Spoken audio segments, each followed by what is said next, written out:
Thank you so much, April and Leah.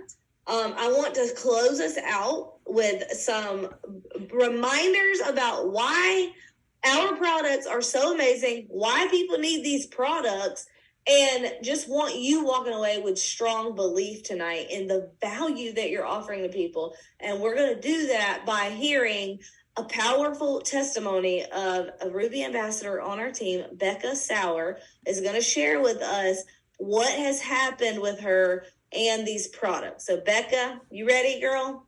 I'm ready. Okay. All right. Well, thank you so much. I am honored but super nervous to share my health story because this has literally been like 3 years in the making. So the end of May will be my 3-year anniversary with Plexus. But honestly, I've just allowed fear and so many feelings to just hold me back and be vulnerable. So I'm going to take you guys back about 5 years ago. I was at a fertility doctor's office, and this was actually a second opinion. And I had done all of the things. I think I had given 14 or 18 vials of blood all at the same time. All the ultrasounds, internal ultrasounds, MRIs, every other test possible to figure out why we were not getting pregnant. And I did everything that I could control. All the thermometers, all the oils, the self-fertility massages, the exercise. I got rid of all the chemicals in our house. And I mean, for goodness sake, we were vegan for like almost 2 years. So anyway, some of the symptoms that I was really struggling with prior was sharp stabbing pain. I had intense pain with menstrual cramping, very heavy flow during my cycle, bleeding and spotting in between cycles. I had intestinal pain, pain with urinating, pain during and after sex that I described as just very deep pain, infertility, hormone imbalances, hot flashes, which I thought was just from drinking hot coffee in the morning because I'm definitely too young to have those hot flashes. I had headaches, extreme fatigue, digestion issues like bloating, diarrhea, IBS, nausea, cysts, and fibroids. And I actually was sent to see an oncologist because my doctor had suspected that I might have cancer. And I guess because the cysts and the fibroids were so large. So you can imagine this emotional roller coaster that I was on. And yeah, I had just so many feelings that I was just really struggling with.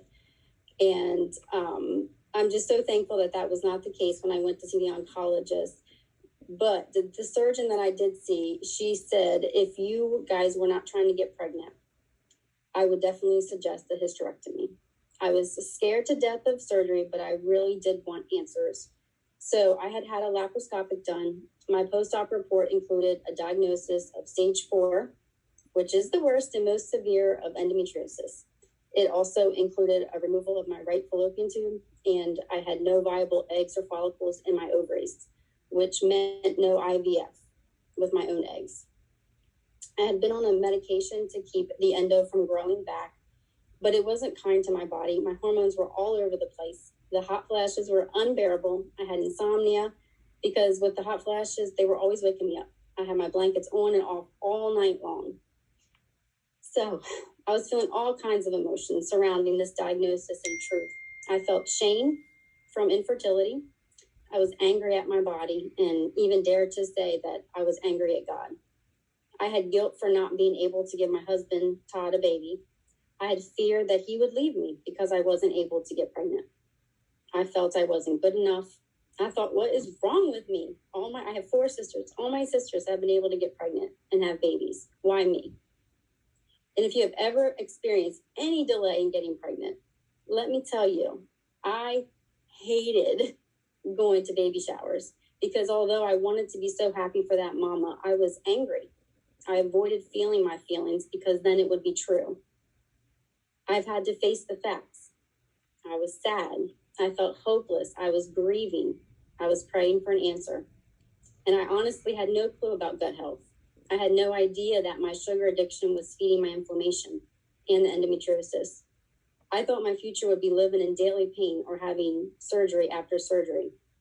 And as you know, My now great friend Kayleen was posting about Plexus, and I boldly reached out to her and said, "Do you think this could help with my autoimmune disease?"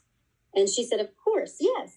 The rest is really history. These products were such a lifeline to me.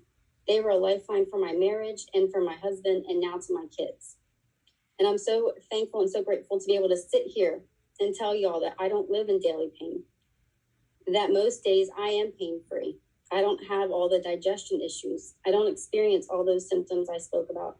I have energy, and I also don't have pain with sex, which is huge and has breathed life back into our marriage.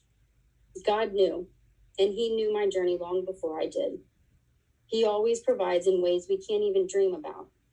When I married Todd, there would be a need in the Sauer family that we could fill.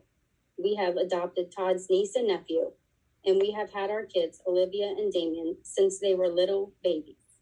They are my babies, and they are God's provision for my mama heart's cry. So, thank you. Oh my gosh, Becca, so good, so powerful. Go read the chat. Lots of love and lots of support. Thank you for being vulnerable and sharing all of that. And we are so glad that you found Plexus and for God's provision in your life through these products and through this community. We love you, girl. Thank you for sharing.